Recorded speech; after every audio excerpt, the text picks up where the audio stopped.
Good morning, colleagues. It is wonderful to be with you. Happy holidays. I'm Sean Harper. I'm the founder and executive director of the USC Race and Equity Center. I'm also a professor here at USC in the Marshall School of Business and the Rasier School of Education. We are thrilled that you have joined us for this fourth session in the California Community College Racial Equity Leadership Alliance. If you are a first time attendee from your respective community college, extra special welcome to you. And for those of you who are returners, welcome back. It's really great to have you.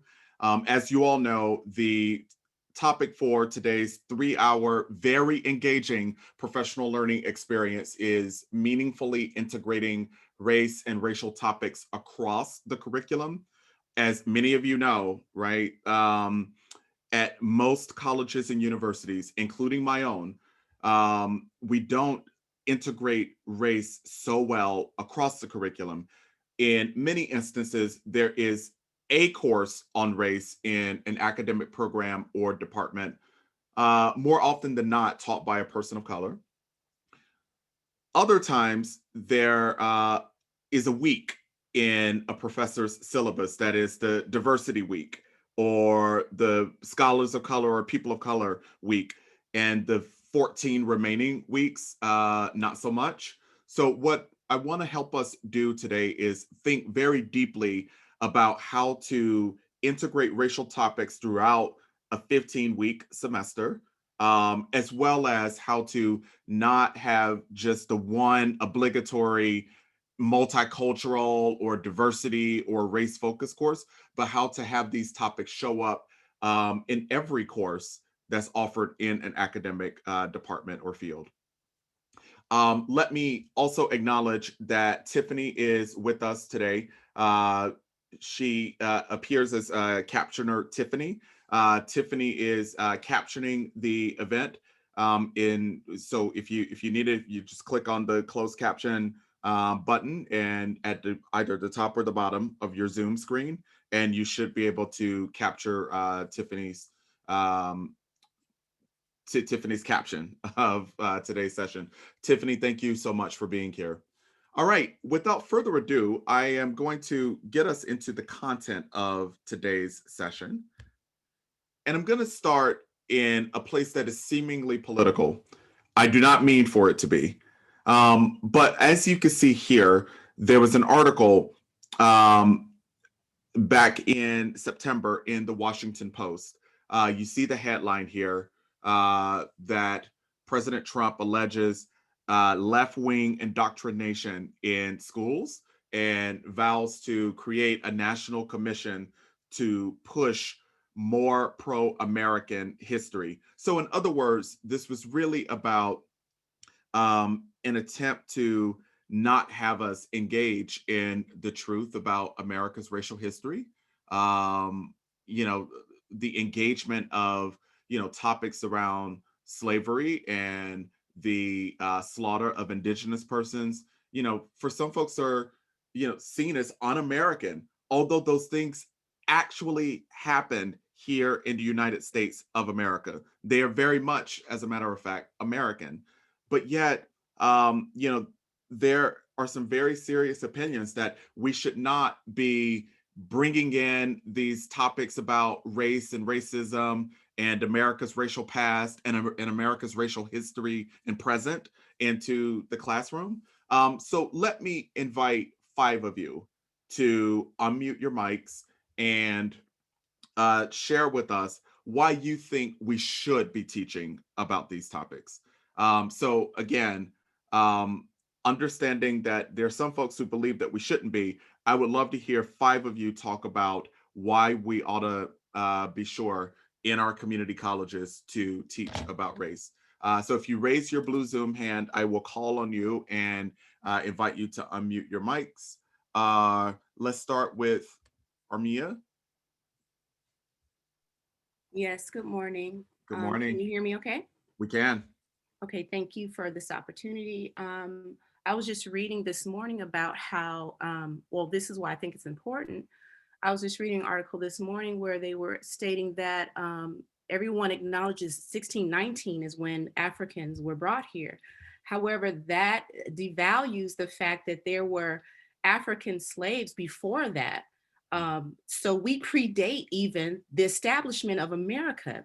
Slaves were brought to the Americas before there was an America, and therefore it should be taught because, as you said, we are a part of American history from its very, from what I was reading before it was even birthed.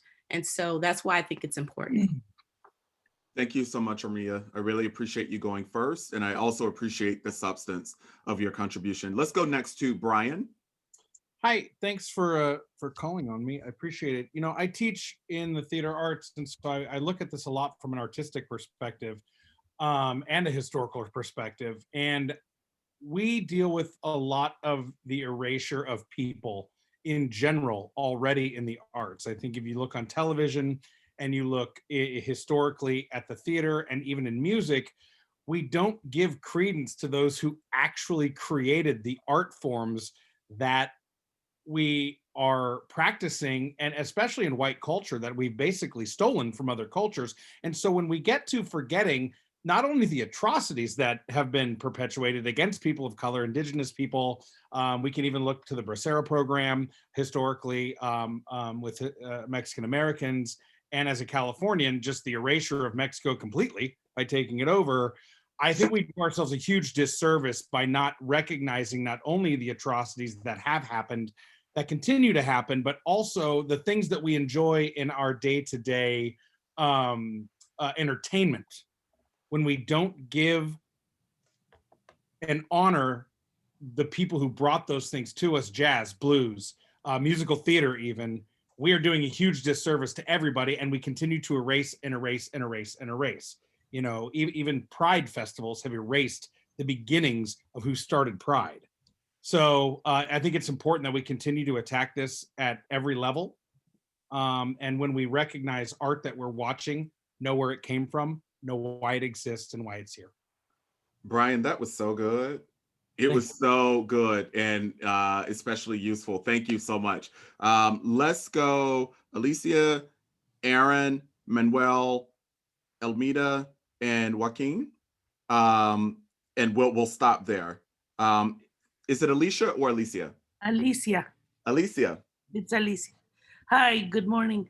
I think it's important that this is permeates all the entire curriculum because, as the previous speakers said, a lot of history is erased. I was reading an article that came out right after George Floyd's death, and this young woman went to college in the East Coast, an Ivy League college. She was from Tulsa, and she did not know about the Tulsa massacre until she was at the university. Everybody there knew about it. When she said she was from Tulsa, they asked her about it. She knew nothing. When she went home for break, her grandmother knew about it. Her grandmother lived through it, but had been so much fear instilled that even when the grandmother talked to her about her experiences, she whispered. She was afraid that she would be overheard because they had been threatened with retaliation. in the West Coast, you know, the repatriation movement, the forced deportation of Mexicans living in the United States, it's not a well-known history. My grandparents were repatriated, and they had American-born children. My father was born in the United States, but he was sent back. That history is not known. If we don't have these kind of conversations, we're not going to be aware when they start repeating, the patterns start repeating. You see all the patterns that are taking place right now. And this overt grab to try to derail the elections, it's appalling. Alicia, so that's why these classes are important. Alicia, I appreciate you offering all of the perspectives that you just offered. Later in the session, I am going to talk about how we can use film in various forms of digital media to teach about these topics. The example that you gave with the student, you know, going off to college from Tulsa reminded me of Watchmen and how the HBO series Watchmen can be a really powerful resource for teaching about the massacre in Tulsa and about Black Wall Street. So it doesn't have to be just about that very horrific historical moment, but it can also, if you're a professor in the business school like me, you could use it to teach about how Black people established very profitable businesses during that time, without a whole bunch of capital that that many of us have access to now, and some of us still continue to have inequitable access, so on and so forth. It could be a really useful teaching tool. Thank you, Alicia. Let's go to Aaron.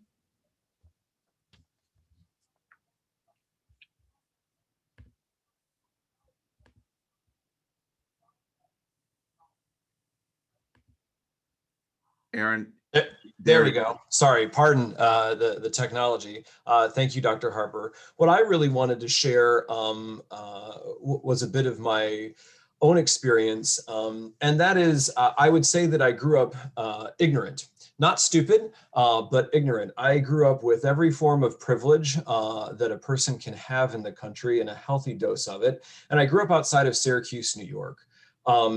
There were no there were no Latinos and no Blacks in my elementary school, middle school, or high school, not more than 3, 4, or 5 in schools with thousands of students. And my only experience of learning about the lived experiences of others was the news from Syracuse, which was usually about, city violence. And I went from there to the University of Vermont, which is a state, right, that's 98% white, and then Maine, which is a state that's about 98% white. And if the faculty I had at college had not introduced me to critical race theory, if we didn't read Geoffrey Canada and Stick Knife Gun, if we didn't read George Takaki's A Multicultural History of America, right? If we didn't read Takai, sorry, if we didn't read those kinds of texts, I would have never stepped out of my ignorance, right? And so it's really hard. I'm new to California this summer, and it's wonderful to be in such a diverse space. And a thing that has struck me in moving across the country this year is that there really are places in the nation where students are not exposed to people with different experiences and different cultures. And that isolation is so damaging. So I think it's essential that we teach about race in higher education, because so many of our students, they're not stupid, they're capable to learn, but they really just have no knowledge. They're ignorant. They don't know about the experience of others. Aaron, honestly, I wish I had called you last, because you built, honestly, a perfect bridge to where we're going to go next. Thank you for sharing so personally, too. I appreciate that you made it personal. I'm going to come back and just triple click on many of the points that you made in a couple minutes. Thank you, Aaron. Let's go to Manuel.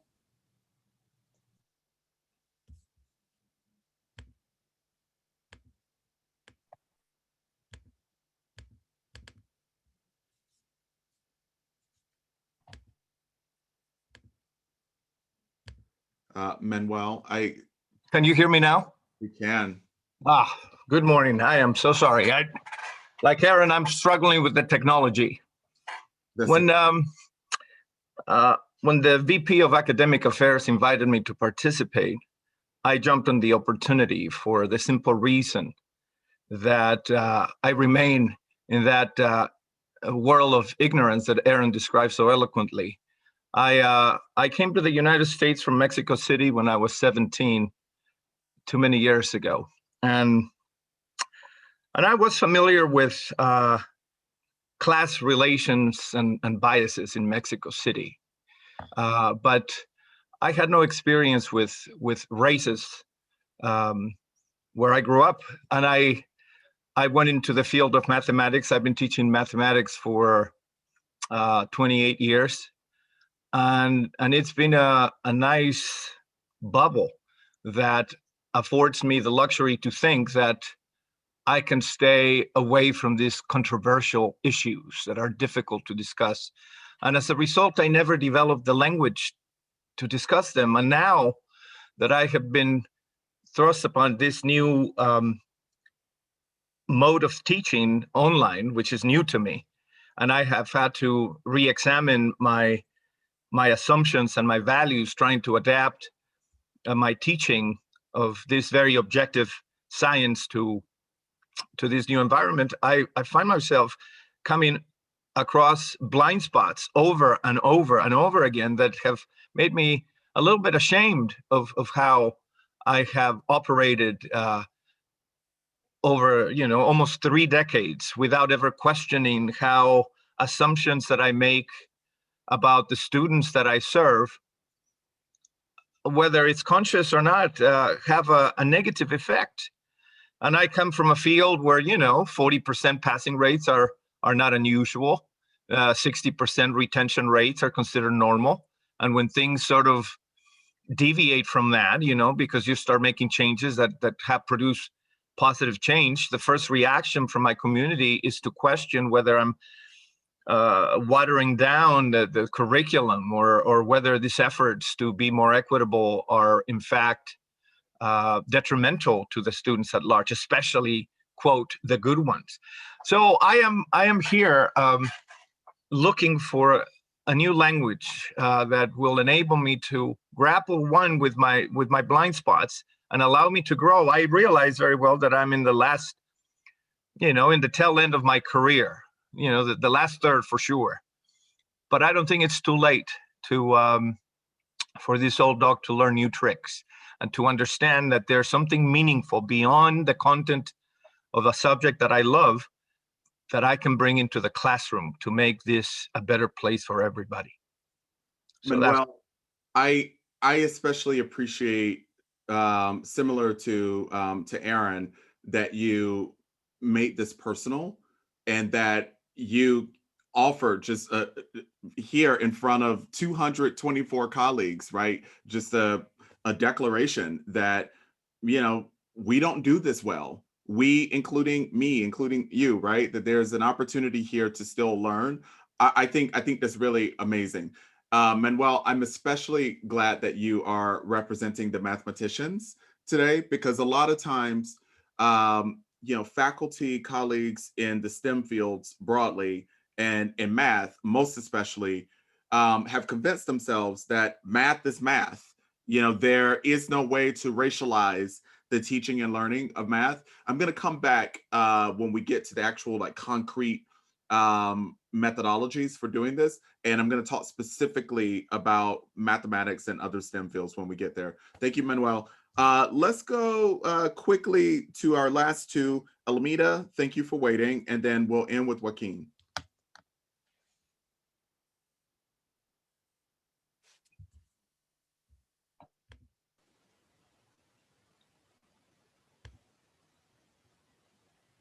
Thank you so much, Dr. Harper. Can you hear me?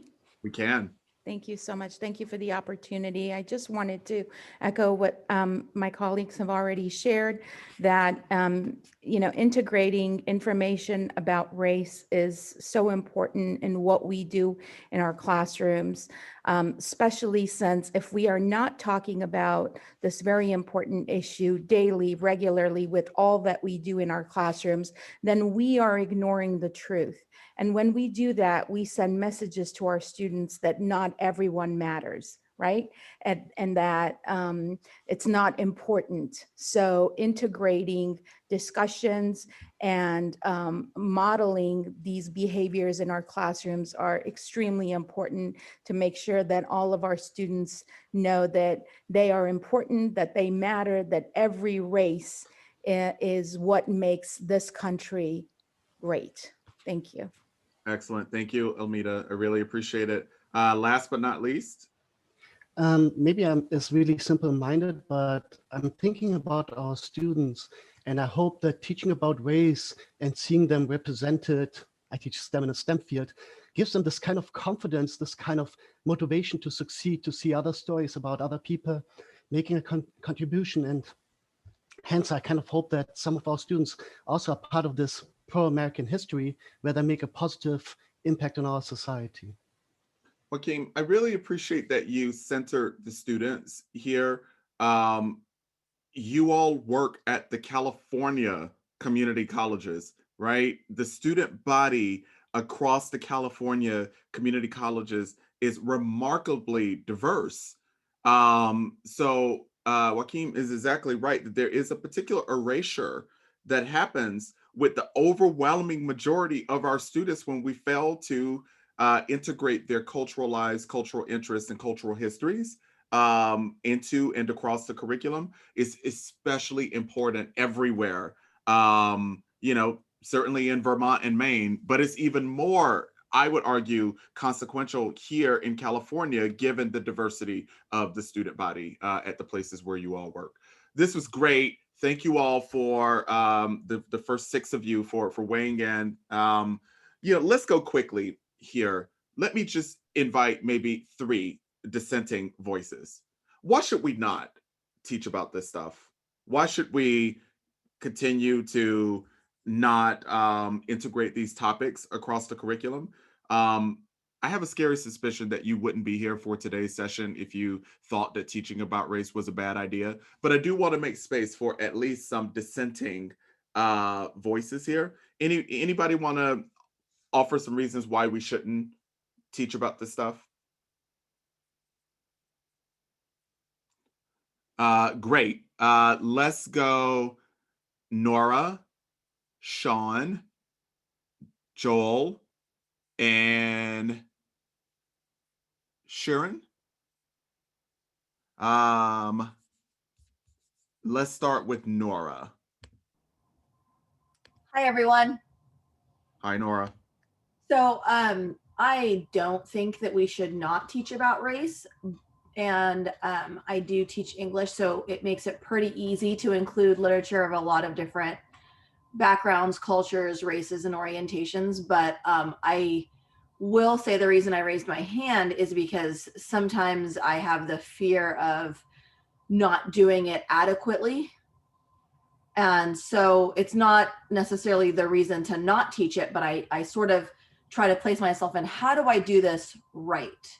How do I do it well? How do I provide the proper representation, especially because it is so, in theory, it's so much simpler when there's literature about race and by people of different cultures, races, and orientations. So sometimes it's really just trying to figure out how to get the methodology down and being a little bit intimidated by that. Nora, I really appreciate that. Right? It would be like me attempting to teach physics. I don't know anything about physics. I would be I'd be a terrible physics professor, having not had, a proper course of study in the discipline without knowing even the methodologies to effectively teach physics. Teaching racial topics in that way, it could be very similar, right? Because many of us in our PhD programs or our master's programs, did not learn how to engage in these topics. We didn't learn how to teach them, right? So, it would be like attempting to teach a subject in which you were not prepared. Excellent. Thank you, Nora. Let's go to Sean. Hi, as you might be able to see, I teach chemistry, and and this is sort of the devil's advocate viewpoint that I hear a lot in the sciences, is that because race is more of a social construct than and not historical, going back beyond 1500 or whenever the Portuguese started the slave trade, really was. It has been argued, I can't remember where I read it, that's when we started dividing people up, not by tribe, but by color. And the fact that there isn't a scientific, genetic basis for teaching race, those are all arguments that I hear in the sciences that make it difficult to fully engage the students when I don't have nearly the background like we just talked about to be able to really dive into it, let alone the time in my curriculum to spend on the history and then history of science and then bring it into the science. It's again, that's the devil's advocate view, and what makes it really hard in the STEM fields to explicitly bring race in. That's my 2 cents. So Sean, stick with me for a moment. So you raised at least 3 issues. One is just a punctuation of just the under preparation, but another is about the time that it takes to, revise one's lesson plans to not just in a single class session, but, throughout the semester to take on these topics. And then the third is where I want you to maybe offer for colleagues in STEM fields a rebuttal, right? The rebuttal about race being a social construct. There really is no, say, biological basis for racial differences. So therefore, like maybe we shouldn't take that on and further amplify these so-called differences between us, because scientifically the evidence isn't there. Sean, how do you respond to that perspective?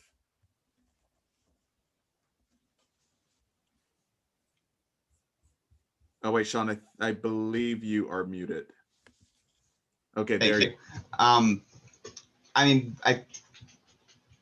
the most basic response is that science has enabled and perpetrated a lot of these injustices and pseudoscience throughout the years. That we have a responsibility to teach about those mistakes, if not dive into the social construct theory of it all. At the very least, we need to address the fact that science was responsible for phrenology and skull measuring, and at least tangentially, even if it's now viewed as pseudoscience, it was legitimized.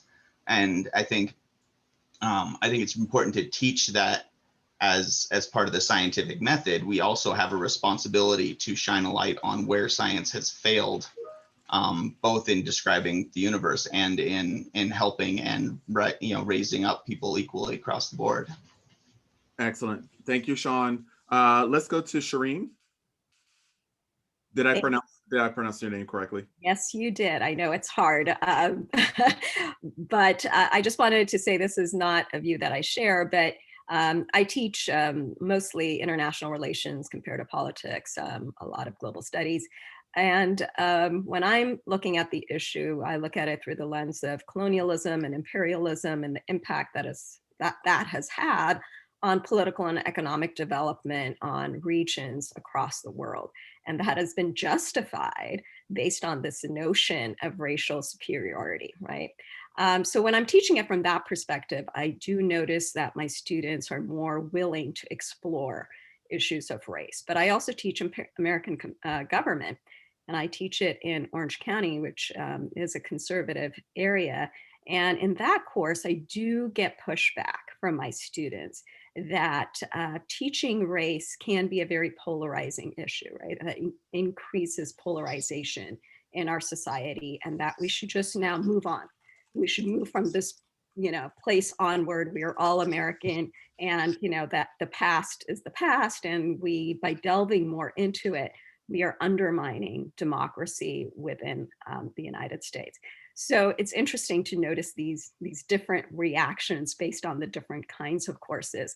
And while I don't agree on that it enhances polarization, I think it's a reflection of what is our history. And by ignoring it, I think we're doing a disservice. So I just wanted to point out that, this notion of teaching race can be detrimental to the democratic process and the democratic transition in the United States. Is something that I confront often in my American government classes.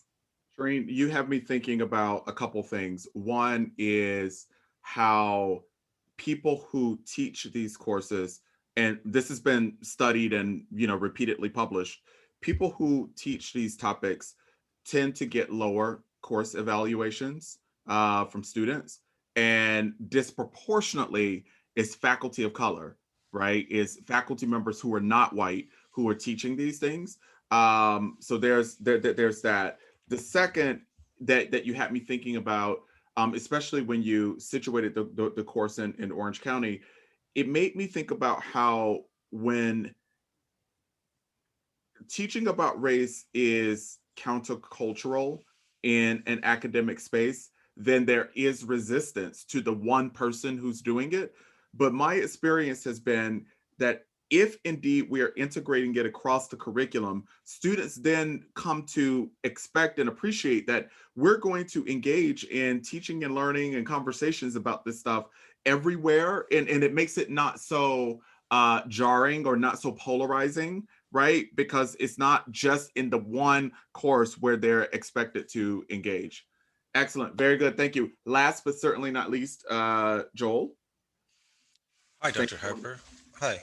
I wanted to thank you for the opportunity to speak, actually.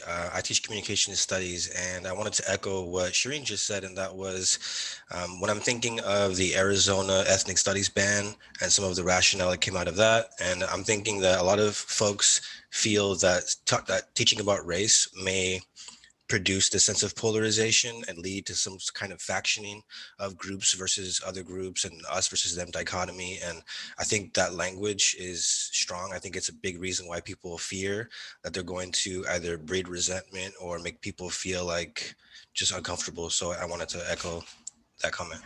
Excellent. Thank you, Joel. I really appreciate it. All right, so here's where I want to go next. I want to spend just a couple minutes talking about what happens when we don't teach about race across the curriculum, across the disciplines. And I'm going to draw pretty heavily on our research here at the USC Race and Equity Center.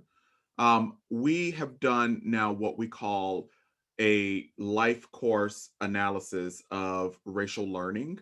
What I mean by that is we have studied curricula from kindergarten through graduate school and attempted to map curricularly across the United States where and what students learn about race and racial topics. This may shock you, but in most elementary schools, students are not learning about race, nor does it happen for them when they reach high school, right? So the implication for us as educators and administrators in higher education is that most students show up to our campuses from incredibly segregated residential context. The schools from which they graduated are also racially segregated, oftentimes. In fact, the demographers have made this really clear. So too have education researchers, that schools in the US are just about as segregated now as they were before the passage of Brown v. Board of Education in 1954, which was intended to integrate the schools. So a lot of students are coming to us from segregated pre-college environments without having very many opportunities to even learn how to talk about race. So then they show up on our campuses and we teach them, but when we don't teach about these topics, then we send them into the world without any course of study. And the world and the nation in which they will work and the context around California are remarkably diverse. So in other words, what I'm suggesting here is that there is a chance that we as faculty members, especially, are sending perhaps accidental racist into the world. What do I mean by accidental racist? Let me share a quick story. A couple years ago, I was giving a talk on race at a liberal arts college. So this was a 4-year institutional context. And I'm going to estimate that there were probably 300 people in the auditorium. They were all students. And I'm going to offer a conservative estimate here that at least 90% of the attendees were white. I gave my talk, and at the end, when I opened it up for Q&A, there was a student in the audience who raised his hand, and he said, "Professor Harper, could you help me understand why colored people do this? And, as you were talking, I was thinking about like why coloreds do that, so on and so forth. So in framing what ultimately ended up being actually a really good question, he used colored 3 times. So before responding to his actual question, I, in a very loving, educationally appropriate way, I said to him, before I answer, I just want to make sure you do realize that calling Black people colored is problematic, right? And he responded back from the audience. He said, "No, I didn't know that. What's wrong with that?"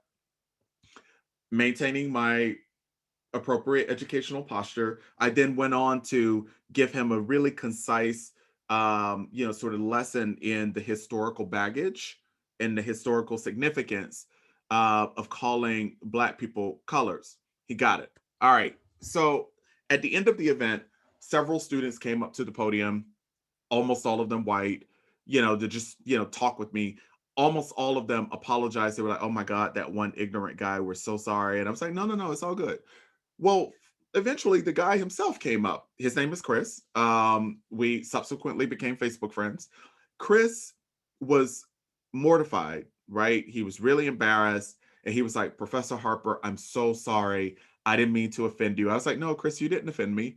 And he was like, see, and Aaron, this is when you were telling your story, I thought about Chris, as a matter of fact. Chris said to me, "The truth is, I grew up in an all white environment, like literally, like my entire family, my church, the schools I attended, it was just all white people." And he said, before coming to this college, really my only interaction with people of color had been on TV, what I saw on TV. He then went on to say, "I don't think my family is racist, but they do call Black people coloreds." So that's where I got it from, right?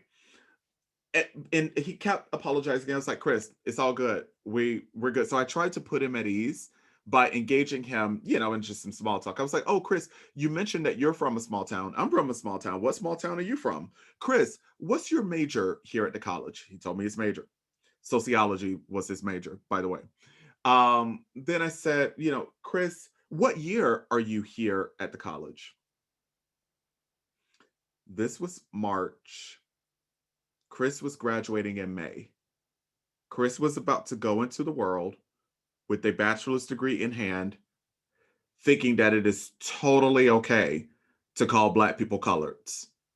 Imagine what else Chris and others at his college were denied the opportunity to learn. And I'm not talking just about, political correctness and, like the appropriate things to call people, but they probably didn't learn very much about structural and systemic racism. They probably didn't learn very much about racial inequities that cyclically disadvantage people of color and communities of color across, a range of professions. So the consequence here is that we send Chris into the world. Chris eventually becomes somebody's congressperson or governor or CEO or someone's community college professor and not know these things, right? That is what makes this so consequential. All right, so let's get into what do we do, right? What do we do practically? Here's what I'd like you to do. I'm going to give you 5 minutes. I want you to think about 3 especially effective practices that you and other colleagues have employed either at your current community college or at a different college where you may have previously worked. But 3 especially effective practices that either you and or your colleagues have employed to engage racial topics in classrooms. You see the link here, uscrec.info/CCC teaching race. Actually, I'm going to give you 6 minutes, 2 minutes per practice. So go engage with this form, and I'll see you back here at 51 minutes past the hour. Okay, I see that the form continues to populate. I will leave it open actually for at least an hour after the session. If you didn't get a chance to complete it or submit your responses, you could do so throughout the session or, immediately after. I'll leave it open for an hour. When we send along the session assets, the video recording, the slide deck, any other resources and materials that I talk about along the way, we will also be sure to include the aggregated list of the 3 effective practices that everyone submitted on the form. And my hope is that you will get some ideas from that list. There could be upwards of 600 different practices on the list. It might be that 550 of them won't work for you. They're not your style, or they wouldn't work for your particular field or discipline. But it could be that there are 50 really good ideas on there that are just right for you and your colleagues. So I'll be sure to send along that long list, and feel free, obviously, to share it with colleagues there at your respective colleges. But just for fun, let's hear from 5 people. One especially effective practice that you have personally employed to engage racial topics in classrooms. Notice that I didn't include you or your colleagues, but you specifically. So let's hear from TC, Luke, Erica, Tony, and we'll end with Natalie.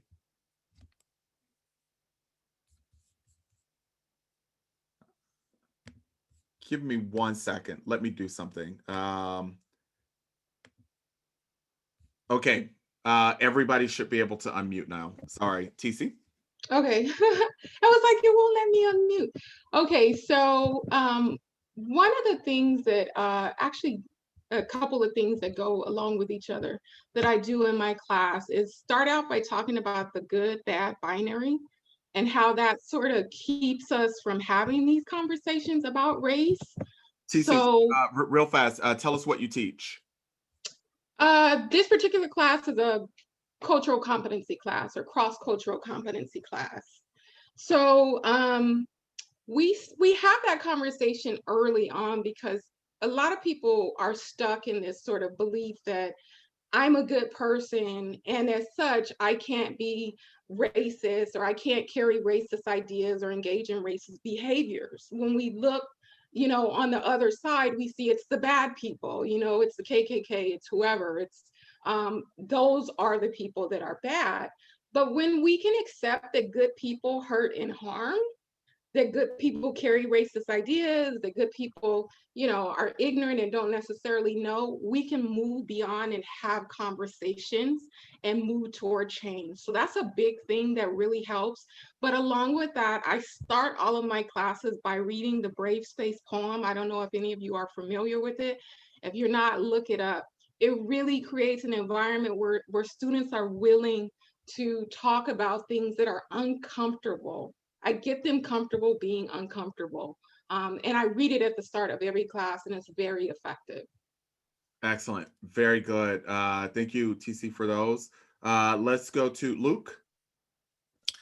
Good morning. My name is Luke Lara, he, him, el pronouns, and I'm a professor of counseling at Miracosta College. And one of the classes that I have taught that I created was a class on math success. And so I start off the class with a conversation about data, and we look at disaggregated data, looking at data for our institution in regard to student success and retention, especially in our math courses. And so that conversation just opens up, for one, the opportunity for students to see themselves in the data, and to start to begin understanding systemic and institutional racism. And separating themselves, right, and from that, right, and understanding that their personal success or failure is really just personal and not a reflection of perhaps what others are understanding. But when we look at the data, we're able to really see what's what are some issues that are beyond the control of students, and what they're fighting against, and hopefully motivate them to be able to succeed despite the data showing that they are not. Luke, could you give us one example of data that you've had students work with? Right. So looking at success rates for the before AB 705, looking to see how students were being placed. Predominantly students of color will be placed at the lowest level of math, and we had 3 levels below math. And by being placed there, they only had a 6% chance of being successful by the time they got to transfer level math. So I'm really glad that I followed up on that, Luke. What I think is particularly compelling about your example is that you're having them use data from the college. Right. So not just, sort of open access like federal data or state level data, but data from their own campus context. I think that's quite remarkable, really interesting. Thank you, Luke. Let's go to Erica. Hi, my name's Erica Brenes, she, her, hers, and I teach English. As I started really reflecting on how to be an equity leader a few years ago on my campus rather than just inside my classroom, I wanted to make sure I could do so in a way that didn't center my white voice or my white perspective. And in general, I'm also the Puente coordinator on my campus. I feel like every moment a student is speaking rather than a moment that I'm speaking is kind of a double win. One, I love when they speak, and then 2, it teaches them to be leaders of equity on their own and leaders of talking about race. So I had this kind of idea, like, let's put an empowerment series together. So I reached out to our student government board, and I found a few students on that board who wanted to help me. And we put together 3 empowerment series, and the last one happened to be online, but it was undocumented students, women of color, and our Muslim student experience. And it was a panel of students speaking about their experience at our college. And then they had questions and answers from faculty and from students. And it was such an amazing experience. I tried to pair it with some TED Talks and readings that I sent out to our campus at large. And a lot of students had come having had read those things. And they asked really good questions. And kind of what you mentioned earlier, Professor Harper, they had questions about just things that they didn't know, especially our panelist Muslim students. We had a number of students who were Black Muslims, and a lot of our students in the audience had never even understood that identity existed. And that's something in our community that's actually very present. And so it was really interesting to see a lot of students kind of wrestle with that and meet it for the very first time. Excellent. Very good, Erica. What I especially love about this is that I am going to go out on a limb here and imagine that students also did some research in preparation for their panels and for the event. It wasn't just people talking about their experiences, right? Yes, we had sent them some questions, and they knew a lot of stuff about their own identity. And then they even did more research and read more articles about it. Yeah. Yeah. Excellent. Excellent. I'm going to come back, Erica, actually, and pick up this point from this particular activity. I'll do it, I think, on the next slide or the slide after. Thank you. Tony? Yes. Can you hear me okay? We can. I do apologize for my off screen. My internet is not that great and can't handle both. My name is Tony Threjo Parsons. I teach math at San Diego Mesa College. And as a Latina going through my undergrad and graduate programs, I didn't have one female teacher and I didn't have one teacher of color. Mm-hmm. And I pretty much got through on my own ganas. So that sat with me. And especially teaching at the community college where the student body is more diverse, I make it a point, well, I'll tell a specific activity, but I do make it a point to show throughout history the mathematicians and scientists that we don't see it in the white male history that we usually see. And so one particular activity that I have is a paper that my students write, and I give them a list of diverse mathematicians that they may not have heard of. Mm-hmm.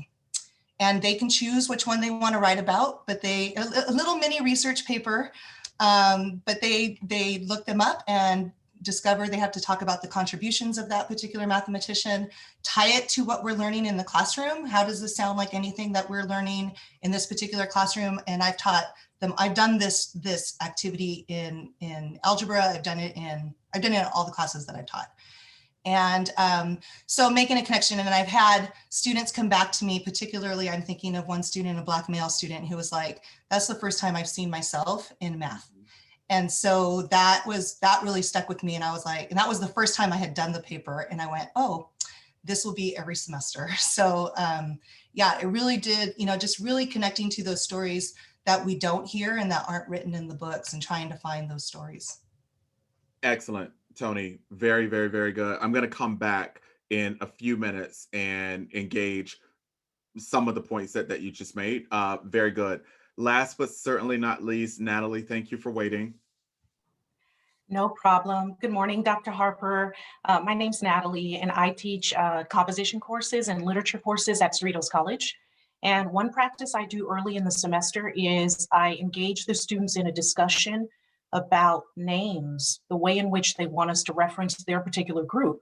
And this is because I sign a lot of texts, and a lot of texts that were written, in periods where we were referenced, all groups were referenced in ways that we wouldn't necessarily use those terms today. And so we have this discussion, and I, of course, inform them that we're going to read a lot of things, and there are terms that we are not going to use in the class, but I defer to those groups. Well, I, again, ask students, how would you like us to refer to your particular group? And I defer to those who are actually part of the group. And so others can kind of contribute and say, I think we should call this group, but I then, make it a point to say, well, I'd like to hear from that particular group. And then we determine, we settle on these terms. In this way, I believe that this is one way in which it puts us all at an equal level. We're using language that the students are okay with. And also because I teach composition, when students paraphrase or write about, that particular group, they could use brackets if they're quoting. And so it also leads to other skills as well. Yeah, excellent. I love that experience, that exercise. It sounds so good. What I also love about it is that, Natalie, it's not just one that's confined to, say, a composition course. It really is one that can be replicated for sure in the social sciences and humanities. Excellent. Very good. Okay, well, thank you. The five of you who generously shared things that you do, those are all really effective. Again, I'll send along the whole list of other things that other people who are with us, put into the form. And, again, hopefully you will find some useful guidance and things that you can adapt and share with your colleagues. Let me now talk with you about some additional things that you might do. One exercise is engaging students' racial histories and their current racial lives and making it a research project.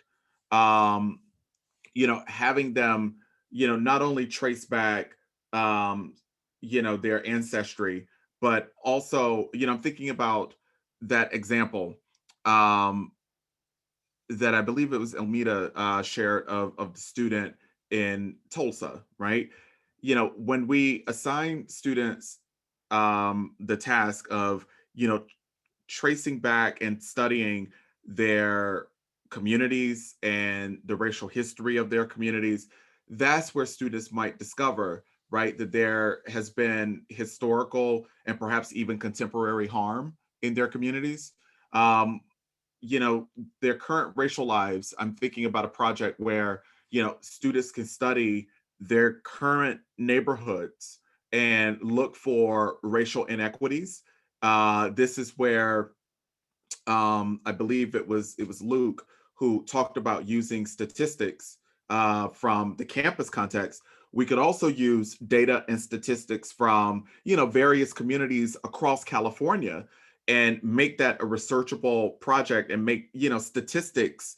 Students are still very much learning how to do statistics. They're learning how to do math, but they're doing it in a cultural context that is meaningful to them. That is likely to retain their interest in the study of statistics or the study of mathematics, because they could see how through their data discoveries, it might inspire them to go and become data collectors of their own, or to, be the people who actually change the statistical portrait of people of color and communities of color and so on. And I don't mean this just for students of color, by the way.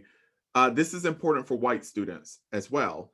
Remember when I talked about Chris going into the world and that he could potentially become, a school teacher or superintendent or a college professor or a governor or a mayor, right? Like, we want Chris and others like him who are white to also have engagement with, these statistics beyond the textbook when they're in college, so that when they, transition into positions of leadership and decision making and authority post college, they know that these things are, real issues that, confront communities.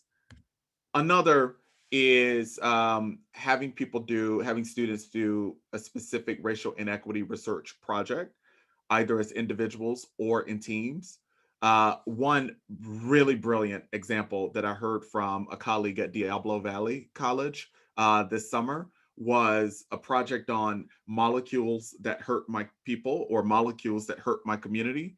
And it's where, students engage in, really a scientific exploration of, not only molecules, but, this could be adapted to, like policies that hurt my community. The ways in which my community is impacted by air pollution, and by, like the underinvestment of resources. But the point here is to send students out to look specifically for things that hurt either people who identify the same as them and their family members, or things that affect the communities from which they come. Another is what I call a racial truths project, where all students across racial and ethnic groups have to go out and find in the media some perspectives that attempt to deny the reality of racial injustice, the reality of racial suffering, the reality that slavery actually happened, the reality that there was a whole project, to slaughter indigenous peoples. There's stuff in the actual media, both in traditional forms of media and on social media, that, make these claims that, these things never happen. Well, when you send students out to find those things and then to write papers or do presentations in class or bring evidence and statistics and data to refute those those untruths, students love that. They really get into it. Again, I realize that kind of assignment might seem like it might be politically risky, politically polarizing, but the truth is the truth, right? And aren't we preparing students to be in pursuit of truth? Even if there are, in fact, multiple truths. I want to acknowledge that's a thing. That, we may look at data differently, and, we may look at the same data, but reach vastly different conclusions based on our analyses and interpretation of those data. But the point here is that you are sending students out to find, these perspectives that, things didn't happen, or things are not as inequitable as we know them to be, and to counter those things with facts. That is a project that literally can be done across just about every academic field or discipline. Another is engaging debates in various forms of media. There's this one Fox News clip that I use that has the moderator as Ben Shapiro, who is a conservative, and then it has another person, I forget this person's name, who is more liberal leaning, right? And they're talking about, actually, Here, I'm feeling ambitious today. I am actually going to have us take a quick look at that particular video, just so you can get a sense um, of what happens in it. And then I'll tell you how I use it to engage my students. Okay. And of course, it would be just my luck that I don't have it. Ah, there it is. Okay. Here we go. Joining me now with reaction, Ben Shapiro, editor-in-chief at dailywire.com and editor-at-large for Breitbart News, and Nomiki Konst, founder and executive director of the Accountability Project. All right, so at the beginning, I just want to separate, for the purposes of this discussion, what's happening at the University of Missouri on the race front, which is very charged, and you can understand some upset over what's happened with the race issues. Separate that for today from call the cops on this campus if someone hurts your feelings. If someone hurts your feelings, and that woman at Yale yelling at the professor for saying, I think Halloween costumes should be allowed and we shouldn't be censoring them. Yeah, how do you sleep at night? I'm going to leave. Good, go. I mean, I look at that. You tell me, Nomiki, because you're going to defend these people. I look at that and say, I can't wait for my kids to get out there in the world against these people. I can't wait. They're going to kick some. That's my reaction. Am I wrong? Well, okay, to be fair, these are not administration, these are students, these are 20-year-olds who are reacting, and it's a very racially charged environment. You know, words matter. And so when that letter was sent on behalf of an administration official, somebody who's supposed to represent the students, to create, you look at the documents that Yale sends out, the application documents, and it's all about having an inclusive community. This guy was defending Halloween. Well, he wasn't defending Halloween. He was defending being offensive to a community of people that are being marginalized. I mean, 7% of the He Yale. was saying if you want to go as Tatiana, the frog princess, blackface. you should be allowed to. No. He was acknowledging that someone who shows up in blackface, it's okay, it's a joke. And you think that should be banned? I think Halloween, that should be banned. And what if you want a guy who wants to dress like a girl? Should he be banned? Listen, there are the stereotypes. There's plenty of stereotypes that we have changed over time. Things that would now be totally unacceptable. We had this debate about things 10 gender years ago. expression would be offensive if you want. So Well, a that's a separate guy debate. dressed up as a female nurse. That's not for white people to offensive. determine. That's not. These things are not for the people who are doing it to determine. It is for those who feel hurt. If you feel hurt, Oh, you that's have the right. fantastic. I hope you have young kids like just exactly my kid's age. Ben, you take it. I Words understand the matter. offense. I understand you go to the race place and all that what happened to swastika, but you can't wear the Halloween costume you want unless no one finds it offensive.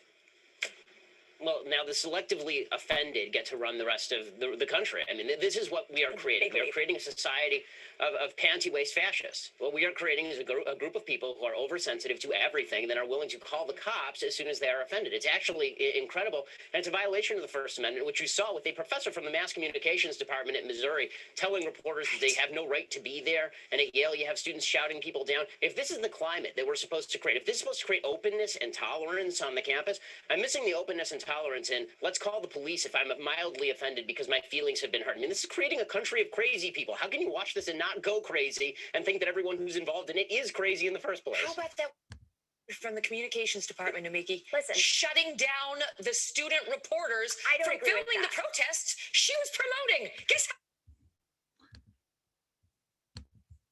how? Okay. I could go on and on with this one, but I won't. As you can see, there was a lot happening in that video clip. And I think the whole thing in its entirety is about maybe 3.5 minutes.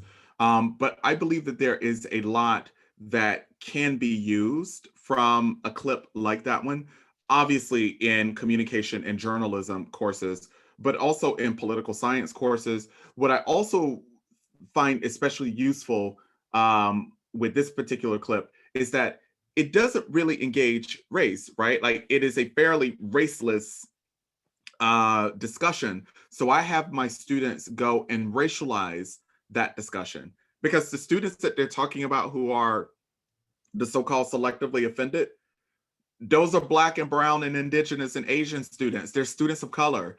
So, you know, I have students, like make clear, and both through writing and through, like a simulated like debate exercise, I have them make clear why these things are so hurtful and offensive to students of color.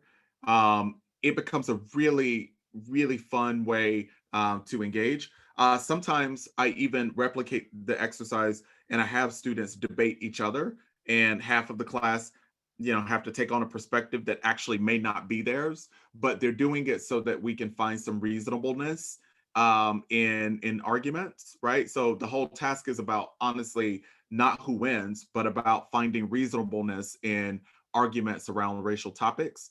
The last thing that I'll say about this clip is that, I say to my students, you may someday be on Fox News or on CNN or on some other, national or internationally televised program, and somebody may ask you a racial question.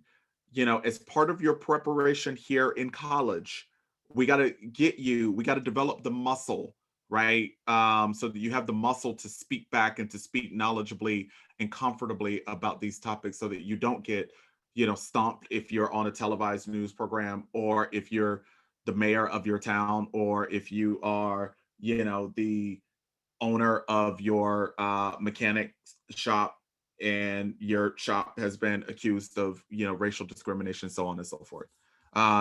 That helps students realize that, wait, this isn't just, a fun class activity, but it actually has some implications for my life and career. A couple more, obviously assigning supplemental, and I definitely meant to put a bracket around supplemental readings by scholars of color who write about race. I'm calling it supplemental here because I recognize, and I want to just, I just want to recognize that some of you still teach with textbooks. Let me not be a hypocrite. One of my books is a textbook, and I like my royalties, and I like people adopting the book. The point here, right, is that I understand that textbooks are what they are in most, fields and disciplines, right? What you can do, though, is to augment the textbook, to supplement it with, some readings around race and people of color and racial topics that are missing from the textbook. How might you find those things? You might ask. I'm going to tell you in a minute. But I've seen this work really well, especially in disciplines that are textbook heavy, to supplement it with readings by scholars of color who write about race. Certainly researching and presenting on pioneering scholars of color who study racial equity or who have made racial contributions. I believe it was Tony who gave us the wonderful example of having students, go and study diverse mathematicians, people of color who made substantive contributions to that particular field. That can be done in any field, as a matter of fact, not just in math, not just in the STEM fields, but also everywhere else, right? Having students go and research the pioneering people of color, and then make presentations in class. You can make this a whole class project, where then not only has the individual student learned, about an individual person, but then everybody in the class learns about, people of color who have made, really tremendous contributions to the fields and professions. Open access syllabi is another thing that that you can use. There are so many open access syllabi. There's one specifically on, teaching about race in STEM fields. There's another, there was the Trayvon Martin syllabus. There was the Michael Brown syllabus. Surely by now there must be a Breonna Taylor syllabus that aggregates a lot of resources for K-12 school teachers, as well as community college faculty members and university faculty members to, take various parts of these, national tragedies and crises and miscarriages of justice and, you know, build a whole like set of teaching and learning opportunities across the curriculum. You know, those things, you literally can find them by Googling them, right? And, you know, like they get passed around a lot on Facebook. Let me give you another example here, since we're talking about Facebook. And I'll try to be brief here because I want to move us to a different place here in a minute. I used to teach a course on gender when I was a professor at University of Pennsylvania. I very much taught that course in a bigender way. I didn't mean to. It's just like where we were at the time, at least, not to make excuses. But yeah, it was the course was, it was painfully bigender, meaning that, you know, like in the 15 weeks, most of the weeks were about women's lived experiences. There were some weeks about men, and then there was the 1 week on trans, genderqueer persons, and, you know, gender fluidity. When a colleague started teaching, so I stopped teaching that course after a while. I moved on to teaching other things. But a colleague took over that course and immediately pointed out for me that that particular course was problematic, the way that I designed it. The colleague was respectful, but the colleague said, Sean, did you realize that this is like really like by gender? So what he did is he wrote a note on Facebook. Dear Facebook friends and colleagues, I'm teaching a new course on gender, and I welcome any suggestions for useful teaching and learning resources and readings and videos and so on about trans, genderqueer, and gender non-binary persons. He got hundreds of people who responded to him with things, with useful materials that he could use. Now, obviously, the challenge for him was that he had to like sift through all of that stuff to figure out like what was good and useful. But he walked out of there with a whole bunch of stuff that was in fact useful, that he ultimately, you know, integrated, you know, all throughout his syllabus across the 15-week semester. You could do that same thing, right? You know, for your respective fields.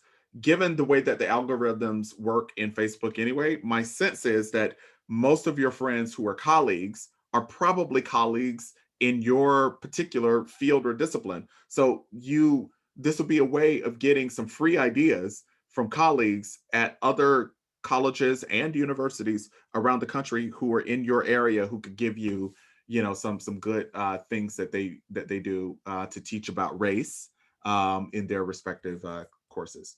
Last but certainly not least, using movies, television episodes, listening sessions of podcasts, and certainly YouTube clips to teach about race and racial topics. You know, again, I think as I said to Elmita, you know, Watchmen is a brilliant series on HBO with Regina King, and it is situated in Tulsa. I can't think of a better tool to teach about the historical crisis that was the Tulsa massacre. And again, I talked about how it could be useful in an economics course or in a business course to teach about Black Wall Street, which was a thing, right? You know, there are tons of these things that are on YouTube, you know, clips that could be, again, you know, used to supplement textbooks that don't take up these topics. I'm going to give you a really concrete example in a moment, but let me hear from Jorge. Jorge, I saw your hand. Yes. Thank you so much for everything, for this great conversation and everything, Professor Harper. I do have a quick question, and I'd like to ask my colleagues, is anyone aware of anything like this, like in the comments, like in the Canvas comments or Blackboard, you know, any lessons that we can maybe use to adapt and integrate into our curriculum that in regards to race and diversity and racism? Is anyone aware of that? Because I would be really interested. I teach at multiple community colleges, mostly technology and computers. So it's it would be great if anyone could share any resources like that. Okay. Thank Yeah, you. great. Thank you, Jorge. Let's hear, I think Erica may have something for you. Hi, Erica. I'm Jorge. I actually made a culturally responsive teaching kind of like a 5-part lesson for other faculty, including how to use contract grading and some equity grading principles. But it has a get to know you, introduce your pronouns, introduce your name, record your name, talk about where you're from unit that kind of frames a CRT discussion. And you can find it on Commons by just looking up CRT equity. And it's the first thing that comes up from El Camino College, which is where I'm from. Excellent. Thank you. Thank you. Thank you for sharing and for doing that. It's great. You know, I just learned something from you, Erica. You know, one of the things that I do is for names that are unfamiliar to me, I will go to YouTube and I'll type in that name. And actually on YouTube, there are these pronunciation videos where I haven't yet found a name where there wasn't one of these pronunciation videos. And then, you know, there's also a Google pronunciation tool where I also type the name. So I like, you know, like I do it in the YouTube and in Google. But Erica, having students record their own name is also a really great idea. What I think is cool about it is that, you know, like if we have every student do it, then we're not singling out, you know, students whose names are unfamiliar to us. So even if one's name is Michelle, we should, you know, have Michelle pronounce Michelle's name, right? So excellent. Thank you, Erica. Let's go to Gabriel and then we'll end with Andrea. Great. Hello, everyone. I just want to touch on what you just were talking about, like learning how to speak or learning how to pronounce students' names. And everything that you're presenting is wonderful. I'm a mathematician myself. I teach math at East Los Angeles College, and I love to discuss this with my colleagues, not necessarily people in my department, but other people that will, you know, allow me to learn more of what we're talking about here. But what you're talking about in terms of pronouncing students' names is social emotional learning of students. Like, I think all of this is great and having assignments, but it really starts at the beginning of the class where we as instructors really get into that SEL of our students, where you, like you said at the beginning of today's meeting, where you said Alicia or Alicia. That is so important to a student because then they know that their identity is meaningful in the class. Instead of, you know, oh, your name is Alicia and that's what I'm going to call you. You know, my daughter's mom, her name is Carolina, and she will gladly say that to all her professors when she was on school and in law school. You know, they say Carolina. She goes, no, my name is Carolina. And that is so important. Just opening that up leads to the other students feeling like, oh, I belong because they're going to call me by my proper name, by the way I like to be called. And again, it leads to all of these other things because it has that, you have that feeling of, wow, I belong here, not just as a student, but as a student of color or a student of a particular gender, where I am able to say something about my gender, my race, anything you would like to say, and it's gonna be okay. I have a space to say it. So I like to thank you for saying that in terms of, you know, allowing somebody to say what their name is. That's very, very important. And I think that, like I said, that the social emotional learning of students is so important that that's where the root of all of this should come from. Absolutely. Thank you, Gabriel. I like so want to engage with so much of what you just said, but I got to keep us on a very strict schedule here. Let's go last but not least, and I swear I'm not showing off now. Is it Andrea or Andrea? Andrea. Andrea?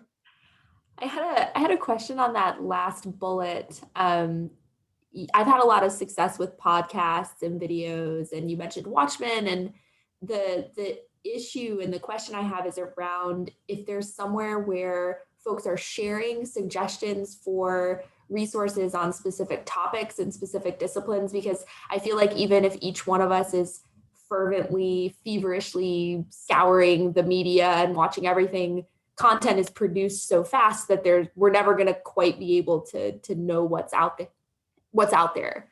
Is there somewhere that you would recommend that we could go to get, recommendations for, say I want to teach the racial wealth gap or something like that, a podcast or an article or video that's particularly excellent on those topics? Andrea, I'm going to come back at the very end of the session, actually, because I do have a major update for the whole group. So this is an answerable question. I have the answer. I'll come back, I promise, by noon with the answer to that. And actually, that is a perfect segue. So one of the things that I did in my own course this semester here at USC is I used the 5-part docuseries Free Meek as a prism for understanding structural and systemic racism in America. It is a really, really, really powerful series. It's on Amazon Prime. My students and I watched all 5 episodes together in class. I didn't have them watch it outside of class because I wanted us to all experience it together. I wanted us to experience it emotionally together. And frankly, we were learning remotely this whole semester, as you all were too. So it was a really nice way to sort of break up the sort of monotony of just being trapped on Zoom for 3 hours every week for 15 weeks. The point here, though, is that, and I'll try not to spoil this for you in case you haven't seen it, but the series is about a rapper, Meek Mill, in Philadelphia, who is wrongly accused of a crime when he was a teenager. And, he just gets sort of just like trapped in the criminal justice system. And it helps us realize how it's not just the sort of mistaken identity and wrongfully accusing someone and incarcerating them, but it also, provides a deep window into the probation system and how the probation system just ruins people's lives in lots of ways. But it was such a powerful prism for making sense of not just the criminal justice system, but also, urban poverty, the ways in which Black men are targeted in particular ways in communities, so on and so forth. Students made at least 1 trillion connections to, other things that we read throughout the semester. So we started the semester, the first 2 weeks, watching Free Meek. On week 14 of the semester, students were still referencing back to it after we had moved on to other topics. So it is a way that a film could be used to, really frame an entire sort of learning arc for a semester. Similarly, I've used this particular reading. It's a short article. It's actually not that short, but it's a Washington Post article.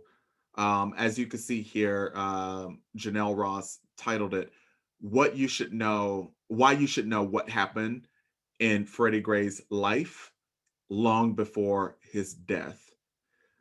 This particular article it offers just such deep interdisciplinary analysis and possibility, because it talks about how, Freddie Gray's mother was a teen mother. It also talks about how he was born prematurely, right? So it could be a great way to talk about the Black maternal health crisis and the maternal health crisis that produces inequities for women of color, particularly in fatalities, right? Then it talked about how, Freddie Gray grew up in, housing projects, right? It could be a really interesting way to study, like urban housing development and the racial inequities and the, ways in which race and economics commingle to cyclically, trap people of color in poverty. It then went on to talk about how there was lead poisoning in the paint in the walls where Freddie Gray lived, and how, like growing up, he had some serious behavioral challenges. And it was because the amount of lead in his blood was just off the charts. I mean, it was insanely high because of the lead that was in the paint. Then it talks about how, like he had trouble in school, like learning disabilities, as well as, again, because of the behavioral issues, like he was routinely kicked out of schools, suspended and expelled without getting the educational resources and the social services and so on that he needed and deserved. So of course, then he ends up, becoming entangled in the criminal justice system, right? In and out of jails and prisons. So it helps people understand the school to prison pipeline. It also helps them understand how, when we deny people, the sort of corrective justice and the corrective treatment along the way, that, like it produces these kinds of outcomes. Then I think he has some addiction issues. And it's a really useful piece that I think could be really used across the curriculum. I have fantasies actually about someday using this piece and not having just me teach it, but like all of my colleagues in my department have us all teach it and draw from it in our respective courses that we're teaching. It is an example. It doesn't have to be this article. It could be another one that, everybody in your particular academic unit is using to teach from. That could be, I think just like incredibly interdisciplinary. Here we are. I hope you all enjoyed your break. I'm really excited about this next component in our experience together. Here's what we're going to do. I would like for us to collaboratively develop one perfect race-focused lesson. So I'm going to have you work together collaboratively in breakout rooms to produce one perfect lesson for a particular field or discipline. It could be that you start completely from scratch with a blank slate and generate an idea for a perfect lesson. Or it could be that one of you has a lesson that you've used before that you really like, that works really well, and then you're inviting colleagues to build on it, make it better, enhance it, revise it in some ways. I'll leave that up to you. Don't spend all of your time, trying to negotiate what the lesson is. Try to get to that piece, within like 10 minutes if you can.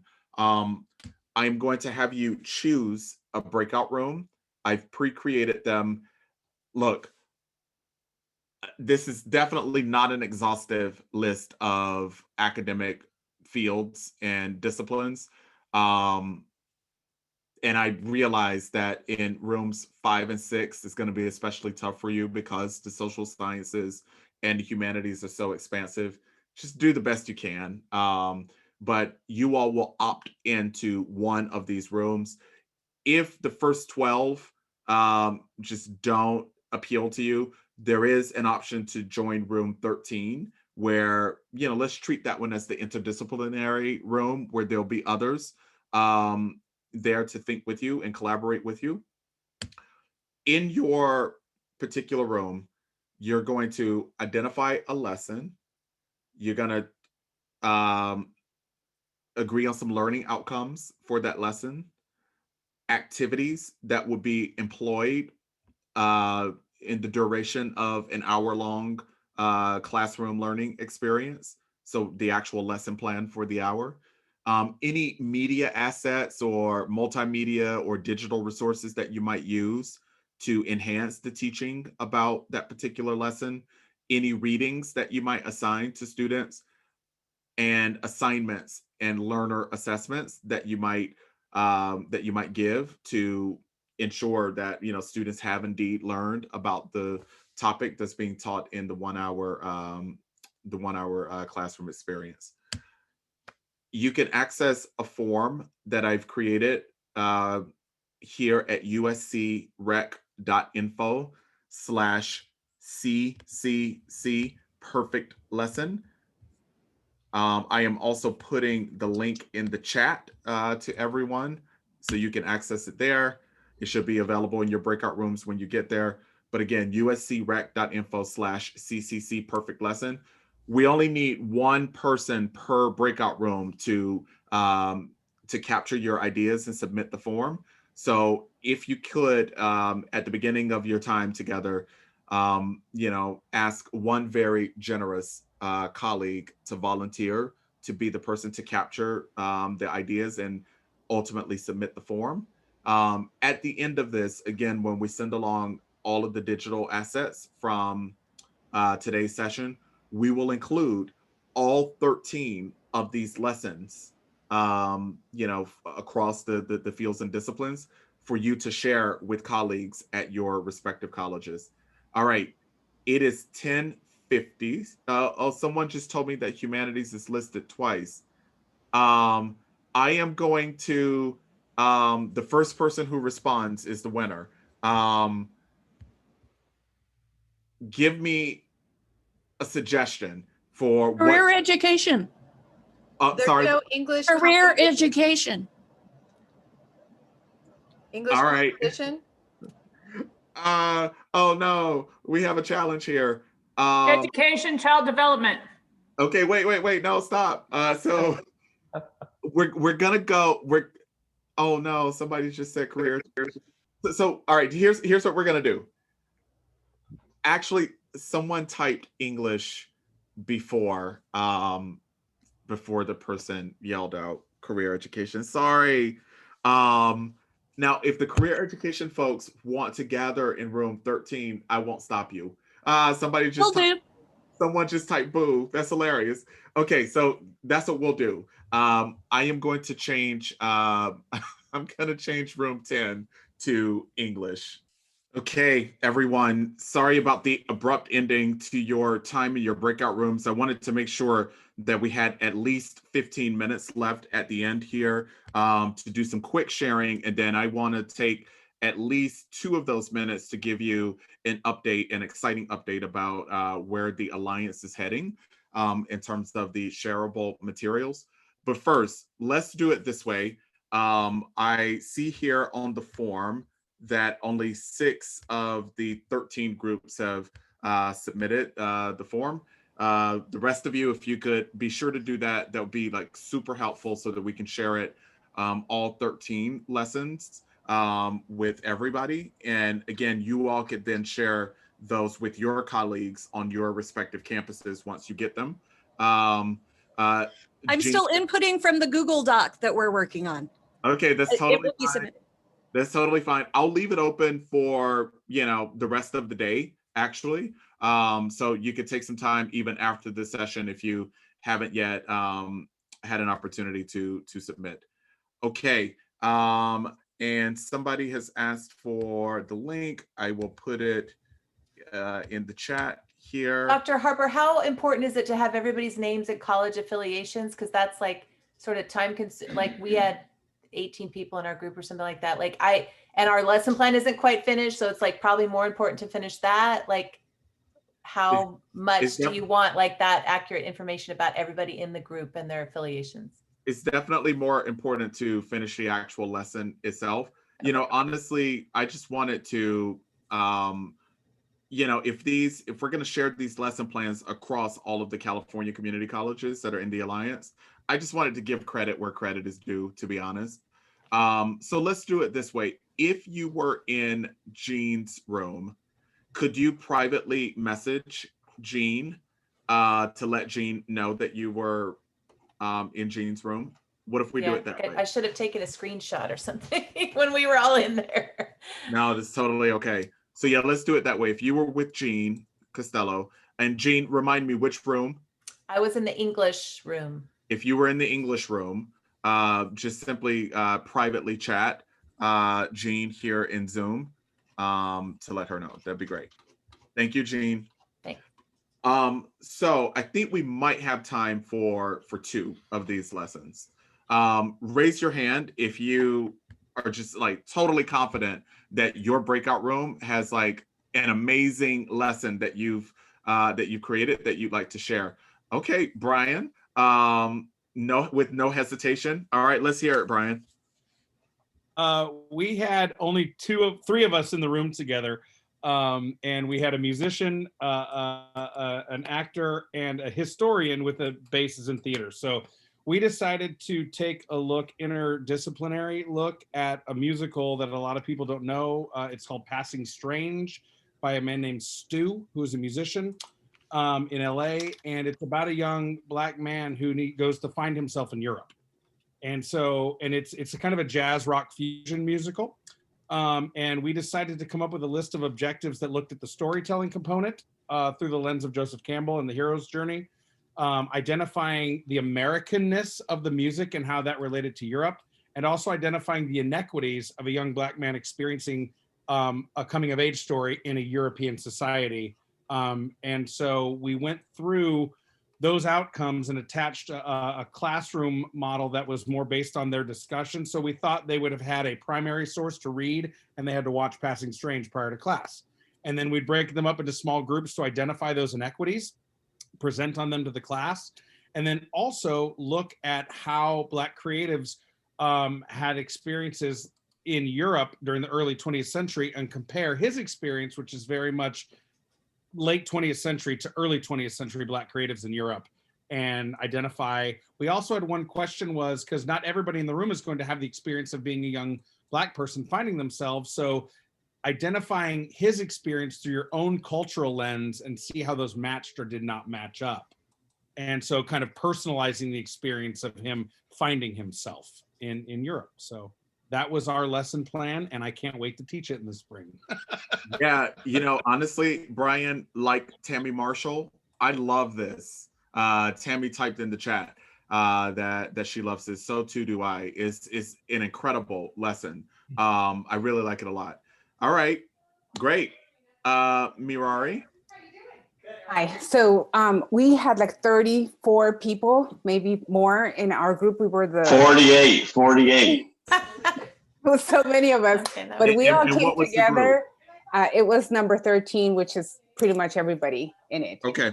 So we decided that we were going to do a career education focus on resume building through wanted the students to read that Whose Culture Has Capital, a critical race theory discussion and community cultural wealth or something like that. I forgot the. Yeah, Tara Yoso's article is really good. So what we wanted to do was we wrote the learning outcomes. We wanted to see like what our students would come to this from a strengths-based approach, and having them write a resume of their skills. And most likely somebody shared, I think Damien, I think shared that he had a student who didn't list any of the skills that were learned outside of, paid employment because they were working in their family business. But so having a pre-resume, having them read this article, having discussions with a partner, and surfacing their strengths, and then the evaluation would be like the increase in skills listed based on the conversations that they had, and identifying that they do have strengths that they were not aware of prior to that lesson. Yeah, I could see a lesson like that one totally affirming students. I love Tara's article. It's a classic. As a matter of fact, I'll add it here to the chat so that somebody just added it. Thank you, Hassana. Yeah, so check it out. It's a good article, great article. I think that it would help students realize that they're bringing assets that are not, always acknowledged by the college and by faculty and staff at the college. Excellent. Great job. Last but not least, Trishana. I'm really proud of our group. We were the group of medical professionals. And that's been a struggle for me, trying to figure out how to bring race into something where you see it all the time, but you don't really talk about it, right? You're talking more about, this is the heart, this is how it works. So what we said was we could kind of establish some cultural norms at the very beginning so that the students feel safe. And that the students could then share some of their experiences at the hospital based upon their culture. So maybe there's fear behind advocating for yourself. Maybe you have to over advocate certain things based off of your own experience and that of your family. We would then teach them the history of race in medicine. So some of the examples that were given were the Mothers of Gynecology or the Tuskegee study, and how that relates to how Black humans might be more mistrusting of the healthcare system, and that might change how they interact with a nurse or a doctor from the patient perspective. And some of the things we would have them do would be look at different case studies. So give them kind of scenarios and see how they would respond to it. So that would be a way where we could see if they're learning the different tools that we gave. And then the last kind of take home assignment would be looking at white supremacy culture and how they value that and mimic it in their own field. So say you're a nursing student and you value time and perfection, and just what that looks like, how we can break that down and kind of change our cultural norms based off of that. So and there was a lot more as well, but that would fit in an hour. Trishana, I like all of this. I am not convinced that this would all fit in an hour. It sounds expansive. But what I think is good about it, right, is that if faculty colleagues of ours were to take this on, we don't have to fit it all into the 1 hour. As a matter of fact, I mean, that's the whole point. This is a great way actually to wrap this up. That's the whole point of today's experience, that we want to integrate these topics across the curriculum and across, a semester-long syllabus or a quarter-long syllabus. So it could be that we break up some of those activities that are in this brilliantly designed lesson and integrate them, across weeks. But I love everything that I just heard. All right, this was really, really great. I'm incredibly eager to read the ideas from the other groups. I know that they're going to be just as good. It looks like at this point we're up to 7, which is good. We'll wait for the remaining 6 of you. Let me tell you how we will share out these materials. I'm actually going to do a screen share here. You all are the first people to see this. So we're building a platform for the Alliance that will aggregate all of the materials and all of the learning resources from all the sessions, not just today's session. So the tech developers are hard at work at this. So essentially, every employee at each of your respective colleges, not just the people who come to the monthly sessions, but literally every employee will have access to this portal. And it's going to look a lot like the portal that you see here. We're styling it after the ACE Engage platform. But essentially, when people log in, your colleagues, they will see this screen where people are able to post questions for others to weigh in on, across the colleges, or they'll be able to post resources that might be useful. Also, people will be able to form groups. So you see some of the groups here from the ACE Engage platform, but imagine, right, a group of English faculty for equity in the California community colleges, another group for career services professionals at the California community colleges. It will be in those groups where people can, share resources with colleagues who perform the same kind of work or work in their respective, field or discipline with each other. Also, we're building a resource library. Again, you got to sort of kind of use your imagination here. This is from the ACE Engage, but ours will be, much more focused on, equity topics. So one would be able to click on, say, equity focused teaching methods, for example, and there'll be a set of resources, videos, podcasts, audio files, white papers, executive summaries, articles that might be useful for folks. And, people will be able to, narrow down what kinds of materials they want. They could filter and it will return for them a set of results that could then be downloaded. So this one, for example, is a video. So people could, then watch the video. And then lastly, part of what we're building into this platform is a Zoom interface where all of the session recordings from the monthly sessions will all appear here. And again, everybody on your campuses will have the ability to watch the live sessions from each of our monthly professional learning experiences. So that's where this is going. We are still, again, working with the tech developers to figure out, all of the features of this particular tech platform. Here's what we're going to do in the meantime. I am going to simply send a set of Dropbox links from the 4 sessions that we've had so far with all of the material assets in the meantime, so that we're not waiting for the portal to get fully built. So we'll send those out to all of you who were here today, as well as the campus designee for the monthly e-convening sessions for wide dissemination. But just know that eventually, within the next few months, we'll be migrating from sharing Dropbox links to an actual portal like the one that you just saw, with all of the resources, plus with the ability for folks to join groups and create professional virtual networks. All right, hey, this has been a really jam-packed 3 hours. Thank you for your engagement. Thank you for your creative thinking and for your collaboration on those perfect lesson plans. We'll be sure to, again, put those in the Dropbox folder with all of the other session assets. I am so sorry that no one told me that if people didn't have the most recent version of Zoom, that they wouldn't be able to opt into a breakout room. Who knew?